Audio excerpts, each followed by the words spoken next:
Let's talk about the bonding bill. See where bonding is at this point. Should we start with you, Senator Jensen? Where's the bonding process at? I think there's a pretty strong appetite to get something done. The question is it going to be $600 or $700 million, or is it going to be 1.4 billion? And I think on the Senate side, Dave Senjum takes the lead on that, and on the House side, Dean Erdahl does. And I've talked to both of them several times, and I'm sure you have too. And I think that's going to really get unleashed, if you will, now that we've hit second deadline today. I think once we come back after break, you're going to hear a lot more discussion about it. But I think there's pretty uniform interest in getting something done. The question is, can we agree? Representative Dean?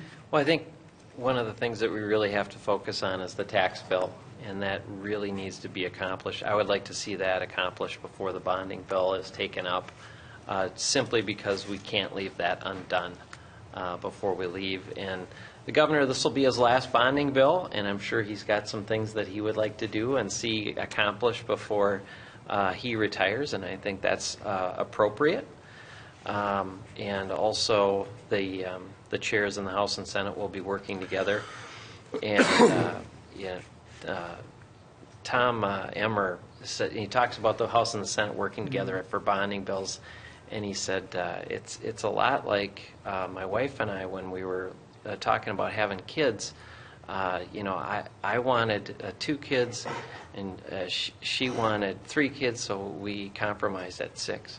So, and that's kind of how it comes together when the House and Senate work. So it's additive in process. Then it goes back and forth. But I don't think you can underestimate the impact that the governor himself will have on the process, and appropriately so. But I really would encourage folks to make sure that tax bill gets done. So we're going to come back to the tax bill. Let's finish up with this bonding discussion. Let me go back to you, Representative Bly. Your thoughts on the bonding bill? Well, I think there's some critical things that we need to take care of as a state. I think the wastewater treatment facilities that need to be repaired and are old and crumbling, and we can't let that go undone. And that's something the governor has wanted to work on.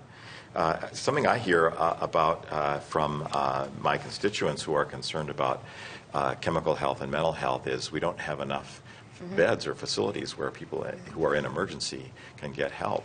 And I'm encouraged because I've been meeting locally with some folks in my district who are kind of taking this on and not just waiting for the state to deliver. And that's the kind of conversation that we need to have. I'm proud of them for taking that on. But there are a lot of things that we need to address in the bonding bill, and I hope we have a good, substantial bill.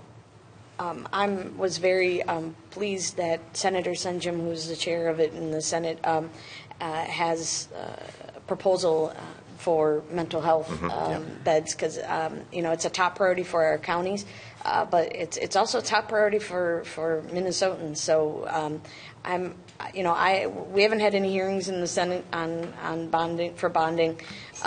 I'm hopeful that we'll see a proposal.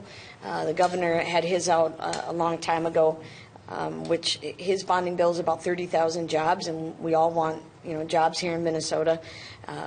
And so I'm hopeful we'll get a bonding bill through, and that it's focused on the bread and butter issues, with HEPA money and with groundwater money, and so we have a lot of projects throughout the state. We also have a lot of deferred maintenance on facilities and other things that need to get taken care of. So, but bonding bills are jobs, and it's a good opportunity to create some good local Minnesota jobs.